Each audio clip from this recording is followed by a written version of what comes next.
tergelincir dalam tuduhan qadhaf, tergelincir menuduh Siti Aisyah radhiyallahu anha wa ardhaha.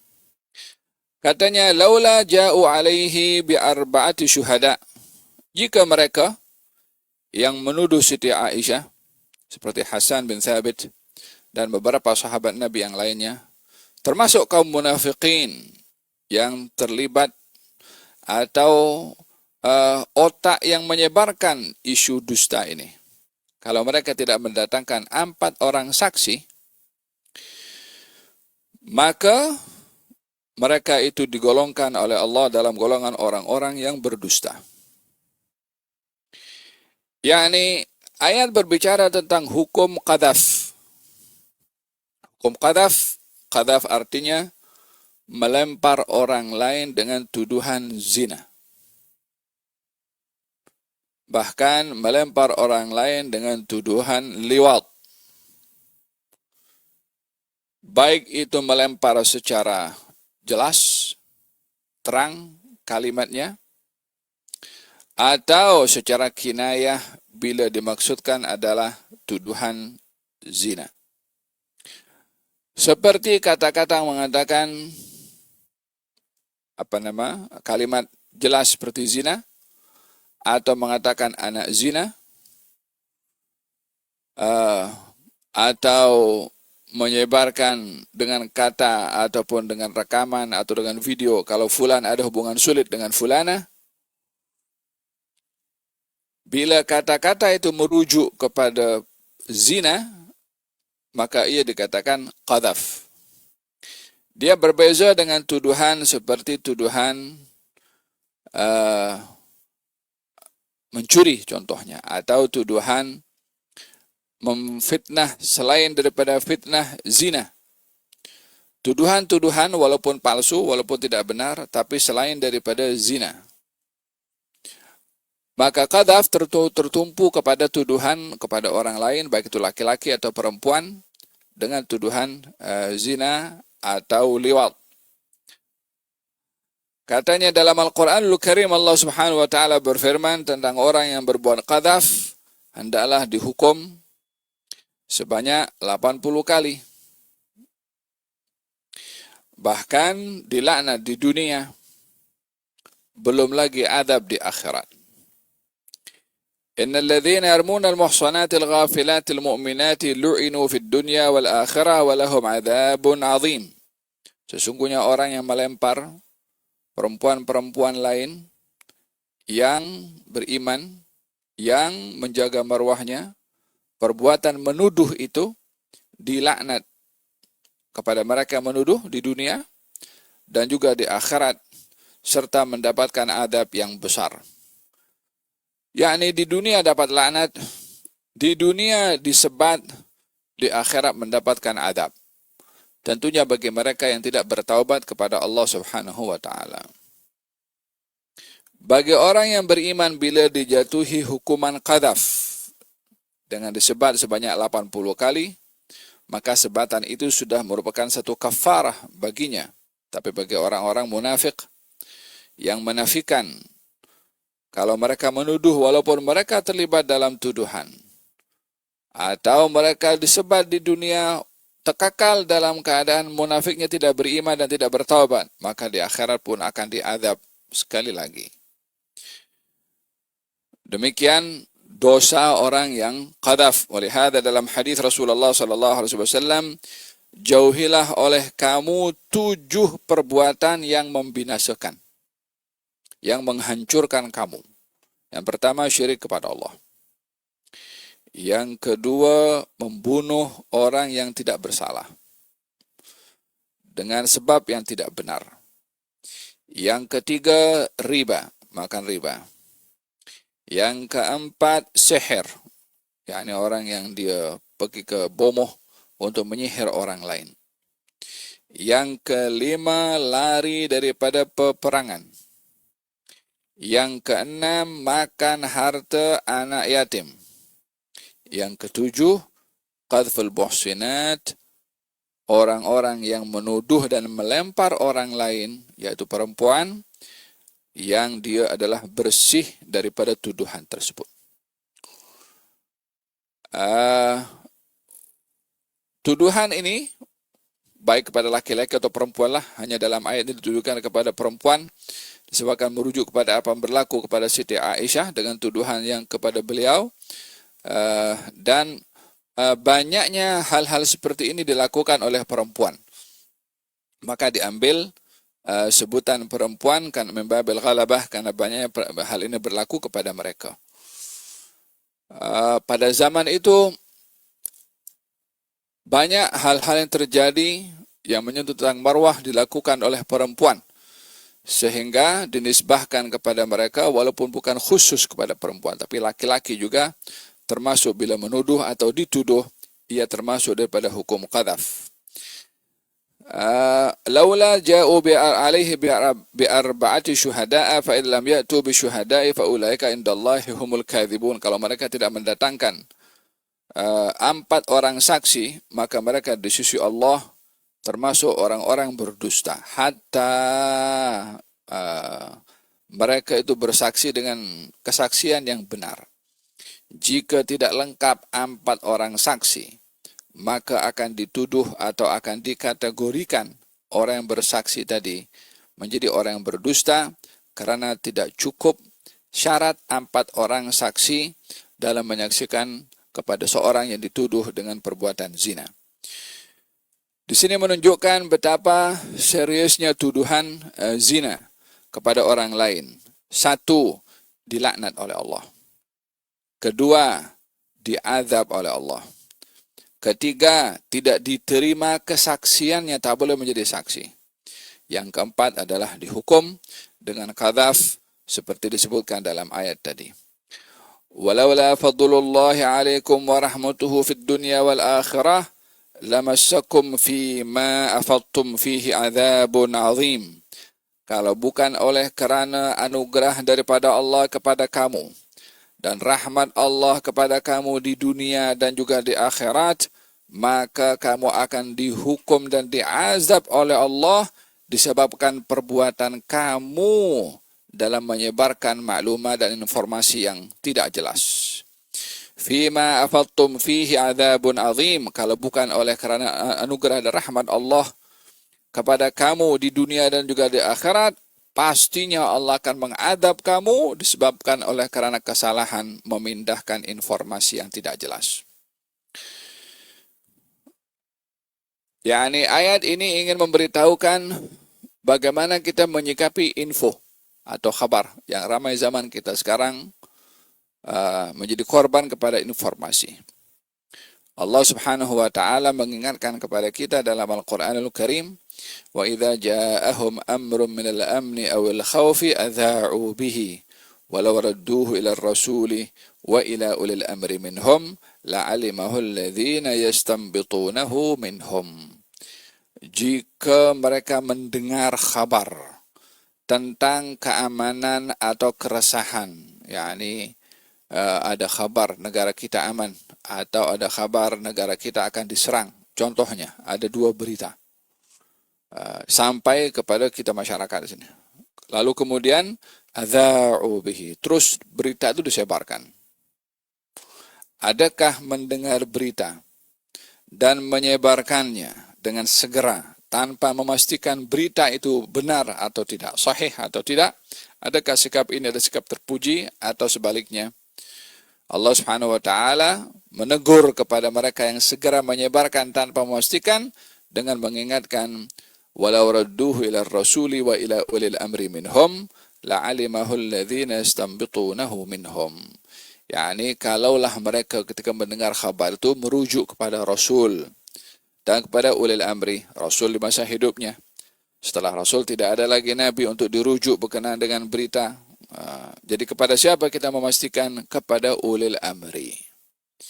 Ulil amri di sini adalah ashabut takhassus, mereka yang ahli dalam khabar yang ingin dipastikan.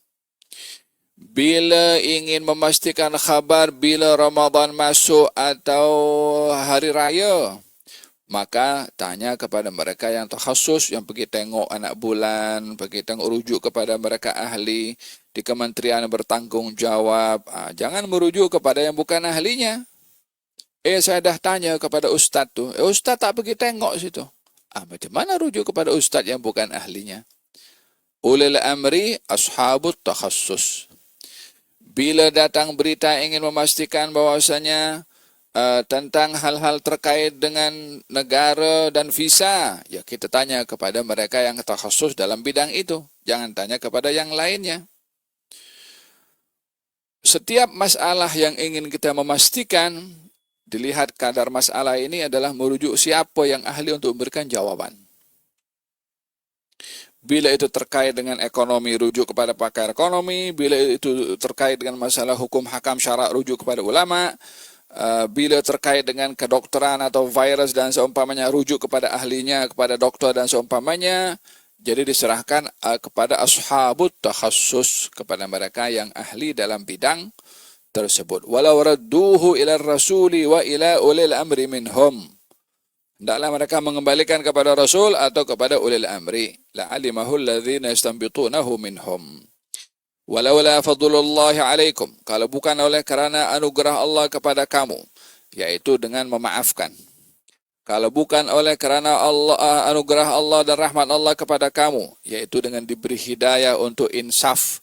Mereka yang tergelincir tuh, yang menuduh, yang mentuhmah kepada Siti Aisyah, masih diberi anugerah oleh Allah Subhanahu wa taala dengan insaf, walaupun disebat, walaupun dirotan, walaupun dihukum jalad, disebat sampai 80 kali, itu bahagian daripada rahmat Allah. Apa sebabnya?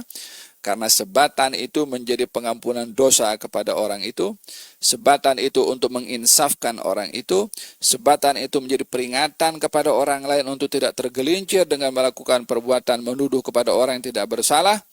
Hukuman itu adalah rahmat dari Allah, dengan disebat tidak dihukum di akhirat. Dengan disebat dosanya diampunkan oleh Allah Subhanahu wa taala. Itu anugerah Allah dalam bentuk hukuman kepada orang yang bersalah. Walaula fadlullahi alaikum warahmatuhu, sehingga dalam hal ini walaupun mereka tergelincir kepada perbuatan dosa dan mereka dihukum, tetap kita berkeyakinan mereka sudah adalah manusia, mereka tergelincir kepada dosa, dan mereka sudah pun dihukum, mereka mau diampunkan oleh Allah. Tak boleh kita memandang rendah kepada sahabat-sahabat yang tergelincir dalam menuduh kepada Siti Aisyah radhiyallahu anha wa ardaha, karena Allah Subhanahu wa taala sendiri sudah mengampunkan. Hanya penceritaan dalam kisah-kisah seperti ini untuk kita mengambil ibrah, supaya tidak tergelincir dalam menuduh kepada orang lain. Walaula fadlullahi alaikum wa rahmatuhu fid dunya wal akhirah lamassakum fima afattum fihi. Ayat ini menunjukkan juga bahaya mulut ini yang kadang-kadang dia terlalu mudah dan ringan untuk menyebarkan maklumat. Fima afattum fihi. Kalau bukan oleh kerana rahmat Allah kepada kamu, Allah akan menghukum atas perbuatan mulut kamu yang suka memindahkan berita-berita yang tidak jelas atau berita yang menyentuh kepada marwah orang lain. Kalau bukan oleh kerana rahmat Allah, maka akan diadab oleh Allah dengan adab yang besar. Apa itu? Id talaqawnahu bi alsinatikum wa taquluna bi afwahikum ma laysa lakum bihi ilmun wa tahsabunahu hayyinan wa huwa indallahi azim. Ini berbicara tentang mulut. Id talaqawnahu bi alsinatikum. Ketika kamu segera menyebarkan maklumat dengan lisan kamu, mulut juga. Id talaqawnahu bi alsinatikum. Ketika kamu menganggap ringan untuk memindahkan berita dengan lidah kamu. Yani talaqawnahu diartikan talaqawnahu bermakna al-kadhib wastamarra alaih. Yani berita dusta yang diteruskan disebarkan walaupun dia tahu dusta. Atau talaqawnahu artinya al-isra', cepat dalam memindahkan berita. Atau talaqawnahu menganggap ringan dan mudah menyampaikan berita. Semua ini diartikan pada kalimat talaqawnahu, perbuatan mulut yang cepat dalam memindahkan informasi, menganggap ringan dan tak ada timbangan ketika berbicara, atau menganggap itu adalah kecil pada dusta yang disebarkan. Selalunya orang itu bila ingin berbuat sesuatu yang salah akan terhalang kalau bahayanya besar. Ya kan? Itu kalau diberitahukan kalau orang membawa dadah dengan kadar sekian maka akan dijatuhi hukuman mati contohnya. Maka dia akan pikir 1000 kali untuk melakukan perbuatan itu karena resiko hukumannya berat. Tapi kalau hukumannya ringan, orang yang dia berjalan dekat highway, kemudian ancamannya kalau di beberapa negara itu kan, kalau berlaku pelanggaran dari segi kelajuan sampai berlaku eksiden dan seumpamanya, lisennya akan dicabut. Oh, dia akan sangat berhati-hati dia. Kalau lisennya dicabut, macam mana nak drive? Tapi kalau kena denda, berapa? 50 ringgit. Tak apalah, nampak polis pun tekan juga minyak 50 ringgit je. Jadi yang memberanikan orang untuk berbuat sesuatu bila hukumannya itu. Kalau hukumannya ringan, dia akan buat. Kalau hukumannya berat, maka dia akan takut untuk berbuat. Lisan ini, bila melihat sesuatu itu ringan dan mudah, dia akan mudah untuk bercakap. Walaupun dia tahu salah.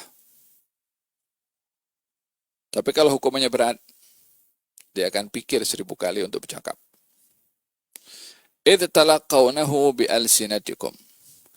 Ketika kamu menganggap ringan perbuatan yang dilakukan oleh mulut kamu, oleh lidah kamu untuk kamu berbicara. Sehingga cakap dengan siapa saja. Wa taquluna bi'afwahikum. Dan kamu berbicara dengan mulut kamu. Sekali lagi diulang oleh Allah Subhanahu wa taala, mulut. Ma laysa lakum bihi ilm. Yang kamu berbicara dengan mulut kamu, yang kamu bicarakan kamu tak tahu perkara itu betul atau tidak. Yang pertama tadi bercerita tentang mulut yang terbiasa jadi habit untuk menyebarkan maklumat. Yang kedua merujuk kepada mulut yang berbicara akan berita yang dia tak tahu berita itu betul atau tidak. Jadi di sini Allah mengingatkan tentang dua hal. Yang pertama, hati-hati menggunakan mulut untuk tidak mudah menyebarkan berita. Yang kedua, hati-hati pada mulut untuk tidak berbicara ke atas sesuatu yang ia tak tahu hakikat benar atau tidaknya. Talaqawnahu bi'alsinatikum wa taquluna bi'afwahikum ma laysa lakum bihi ilm. Kemudian wa tahsabunahu hayyinan wa huwa indallahi azim. Dan kamu menyangka perbuatan mulut itu dalam menyebarkan maklumat dan berita hayyinan, ringan, kecil, tak ada nilai, biasa je. Ketika berkeyakinan apa yang akan dikata oleh mulut itu resikonya kecil, dia akan cakap. Namun Allah mengingatkan wahwa indallahi azim. Boleh jadi yang kamu anggap ringan dan kecil atas apa yang akan dilakukan oleh mulut daripada pembicaraan dan berita tanpa ada dasar ilmu pengetahuan dan tanpa memastikan berita itu sahih atau tidak. Kamu menganggap itu ringan, wahwa indallahi azim. Tapi itu berat di sisi Allah. Itu besar di sisi Allah Subhanahu wa taala. Realiti dan contoh yang kita lihat adalah tentang Siti Aisyah. Satu orang je yang bercakap, Abdullah bin Ubay bin Salul. Aisyah tu ada buat tak betul tu dengan Sofwan bin Mu'attal. Pindah mulut kepada satu lagi, pindah sampai satu Madinah bercakap. Kalau dahulu memerlukan masa berhari-hari untuk berita itu tersebar. Hari ini kita on the spot, kita boleh sebarkan semua maklumat dalam sekelip mata. Nah, semua berada dalam jari Anda, katanya. Ya, pastikan yang betul saja apa yang tulis dalam jari-jari itu. Ittalaqawnahu bi'alsinatikum wa taquluna biafwahikum ma laysa lakum bihi ilmu wa tahsabunahu hayyinan wa huwa indallahi 'azim. Baginda Rasulullah bersabda, man dhamina li ma baina lihyaihi wa ma baina fakhidaihi dhamintu lahu al-jannah. Lalu siapa orang yang mampu menjaga di antara dua bibirnya, yakni mulutnya, dan menjaga di antara dua pahanya, yaitu kemaluannya, aku jamin dia akan masuk syurga. Beri jaminan kepada aku, kata Nabi, dua, mulut dan kemaluan. Aku jamin dia untuk masuk syurga. Mulut dulu, yang didahulukan oleh Rasulullah sallallahu alaihi wasallam. Walaula idh sami'tumuhu qultum ma yakunu lana an natakallama bihadza subhanak hadza buhtanun 'azim. Tidakkah kamu sepatutnya bila mendengar berita yang tidak jelas ini, qultum, seharusnya kamu berkata, ma yakunu lana an natakallama bihadza, tak sepatutnya saya bercakap benda ini, tak sepatutnya kita hebahkan benda, tak sepatutnya kita discuss benda ini. Ini pun bahagian sikap yang diajar oleh Allah Subhanahu wa taala. Paling tidak keep silent. Ke atas apa-apa benda kita tak tahu, keep silent. Tak sepatutnya kita bercakap benda ini. Tadi dipuji Abu Ayyub yang terus menafikan. Kemudian teguran kepada orang yang menuduh untuk mendatangkan 4 orang saksi kalau memang mereka menuduh kepada Siti Aisyah. Kemudian peringatan kepada orang yang tergelincir untuk tidak melakukan tuduhan sekali lagi dengan mulutnya, sehingga dihukum dengan qadzaf walaupun dihukum dengan sebat walaupun dimaafkan oleh Allah Subhanahu wa taala. Peringatan untuk tidak segera menyebarkan maklumat yang tidak jelas, dan juga irsyad, petunjuk dari Allah untuk menjaga lidah untuk tidak berbicara ke atas sesuatu yang tidak jelas. Subhanak hadza buhtanun 'azim. Ya'idzukumullahu an ta'udu limithlihi abadan in kuntum mu'minin. Allah memberikan nasihat kepada kamu, wahai orang beriman, baik itu pada sahabat ataupun kepada kita sampai hari ini, karena al-ibratu bi umumil lafzi la bi khususis sabab. Dalam istilah ulumul Quran, katanya walaupun ayat ini berbicara tentang Siti Aisyah, walaupun ayat ini berbicara tentang Abu Ayyub, walaupun ayat ini berbicara tentang Hasan bin Thabit, walaupun ayat ini berbicara tentang munafikin yang ada pada zaman itu, tetapi makna yang ada pada ayat bukan khusus untuk mereka, tapi untuk semua, termasuk kita yang hidup di zaman ini dan sepanjang zaman nanti tidak akan datang. Ayat ini menjadi petunjuk, menjadi kaidah tarbawiyah bagi setiap umat, bagi setiap masyarakat. Ya'idzukumullahu an ta'udu limithlihi, hati-hati. Allah memberikan peringatan kepada kamu untuk tidak buat seperti ini sekali lagi. In kuntum mu'minin, kalau kamu benar-benar orang yang beriman. Yani dinafikan oleh Allah akan iman orang yang menuduh orang lain dengan tuduhan qadzaf. Wa yubayyinullahu lakumul ayati wallahu alimun hakim, dan Allah memberikan penjelasan kepada kamu ayat-ayatnya. Sesungguhnya Allah Maha mengetahui lagi Maha bijaksana. Innal ladzina yuhibbuna an tashi'al fahishatu fil ladzina amanu lahum 'adzabun alimun fid dunya wal akhirah wallahu ya'lamu wa antum la ta'lamun. Sesungguhnya orang-orang yang suka, ini petunjuk tarbawiyah lagi, nasihat lagi dari Allah Subhanahu wa taala. Sesungguhnya orang-orang yang suka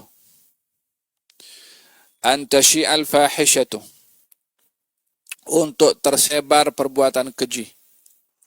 Dia mungkin tak buat dengan mulutnya, dia mungkin tak buat dengan tangannya, tapi dia buat dengan hatinya, suka, nyaman bila isu berlegar. Bila perbuatan keji menjadi perbualan orang ramai, dia seronok, mulutnya tak bercakap, tangannya tak berbuat, tak tulis dekat Facebook, tak komen, tak fitnah dengan tangannya, tapi hatinya seronok dengan apa yang berlaku kepada orang lain. Allah pun tegur kepada orang itu, supaya kita bukan hanya menjaga mulut, bukan menjaga tangan, tapi menjaga hati.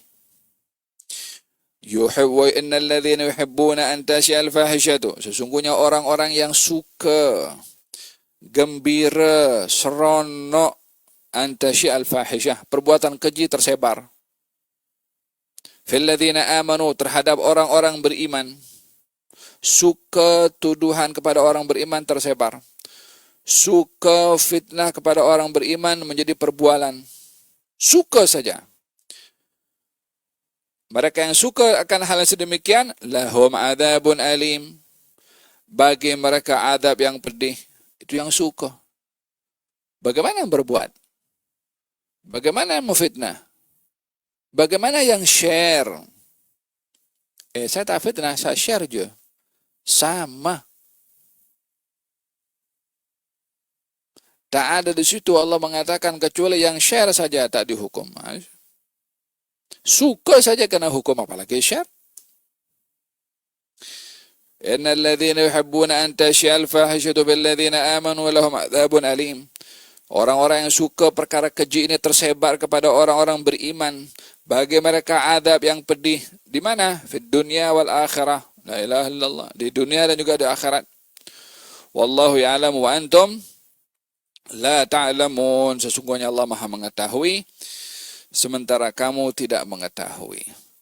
Allah mahukan masyarakat itu hidup dalam keadaan aman, damai, tak ada memandang rendah pada orang lain, tak ada yang menyebarkan aib orang lain, tidak ada memfitnah orang lain. Demikian kehidupan masyarakat baru harmoni. Walawala fadlullahi, alangkah sukarnya zaman kita sekarang ini. Tak keluar rumah pun juga berita sampai kepada kita. Walawala fadlullahi alaikum warahmatuhu annallaha raufur rahim. Kalau bukan oleh karena anugerah daripada Allah dan rahmatnya kepada orang yang diberi taubat dan terima taubatnya oleh Allah, wa annallaha raufur rahim, dan Allah maha mengasihi, maha menyayangi dan maha mengasihi. Ya ayyuhalladzina amanu, lalu disebutkan oleh Allah Subhanahu wa taala bahwasanya perbuatan orang yang menuduh orang lain, memfitnah orang lain, menyebarkan maklumat tanpa ada bukti yang kukuh, gopoh dalam menyebarkan maklumat, semua itu katanya ya ayyuhalladzina amanu la tattabi'u khutuwatis syaitan wa man yattabi' khutuwatis syaitan fa innahu ya'muru bil fahsya'i wal munkar walawla fadlullahi 'alaikum wa rahmatuhu ma zaka minkum min ahadin abadan walakinnallaha yuzakki man yasha' wallahu sami'un alim. Hai orang-orang beriman, kamu jangan mengikuti langkah-langkah syaitan. Seperti tadi itulah, yang suka sebarkan, suka fitnah, suka bercakap, suka tanpa berbicara tanpa memastikan apa yang dibicarakan itu betul atau tidak. Perbuatan itu adalah perbuatan syaitan. Katanya kamu jangan mengikut langkah-langkah syaitan. Wa may yattabi' khutuwatis syaitan, barang siapa mengikuti langkah-langkah syaitan, maka sesungguhnya syaitan ini mengajak orang untuk berbuat keji dan perbuatan mungkar. Fitnah orang, keji dan mungkar. Tuduh orang, keji dan mungkar. Menyebarkan aib orang, keji dan mungkar. Yang berbuat itu kan manusia. Iya, yang suruh syaitan. Makanya jangan ikut syaitan. Walawala fadlullahi alaikum warahmatuhu, kalau bukan oleh karena anugerah Allah dan rahmatnya. Ya salam. 3 kali Allah Subhanahu wa taala menyebutkan kalau bukan karena anugerah Allah dan rahmat Allah. Ayat yang ke-14. Katanya kalau bukan anugerah Allah dan rahmat Allah, maka kamu akan diadab. Yang ke-20. Kalau bukan anugerah Allah dan rahmat Allah, maka Allah tak akan mengasihi kepada kamu. ayat yang ke-21 katanya. Kalau bukan oleh karena anugerah Allah dan rahmat Allah, yakni masihlah Allah Subhanahu wa taala memberi peluang kepada orang yang tergelincir kepada perbuatan dosa, insaf, balik, jangan buat lagi. Khawatir anugerah Allah ditutup daripada kamu sehingga tidak dirahmati oleh Allah, sehingga kamu ditutup pintu taubat oleh Allah, tak terdetik pun untuk bertaubat. Diingatkan oleh Allah berkali-kali tentang rahmatnya Allah Subhanahu wa taala. Kalau bukan oleh karena anugerah Allah dan rahmat Allah, maka Allah tak akan terima taubat seseorang pun daripada kamu. Akan tetapi Allah Subhanahu wa taala masih memberikan ruang, memberikan pengampunan dosa kepada siapa yang dikehendaki. Wallahu sami'un alim. Dan Allah Subhanahu wa taala Maha mendengar lagi Maha mengetahui. Ada beberapa ayat yang kita bahaskan pada hari ini mengenai qadhaf. Nah, mengenai qadhaf. La ilaha illallah, na'am. Setelah ayat ini turun, orang-orang yang tergelincir dalam tuduhan kepada Siti Aisyah semuanya dihukum oleh baginda Rasulullah SAW. Dan hukuman itu sebagaimana saya katakan tadi adalah rahmat dari Allah Subhanahu wa taala yang dihukum di dunia, maka dosanya, perbuatannya diampunkan dan tidak dihukum di akhirat, melainkan orang-orang munafik yang akan dihukum di dunia dan juga dihukum di akhirat. Di dunia karena perbuatannya qadhaf, di akhirat disebabkan oleh karena ia tergolong daripada golongan orang-orang munafik, yaitu orang yang tidak beriman kepada Allah Subhanahu wa taala. Nah.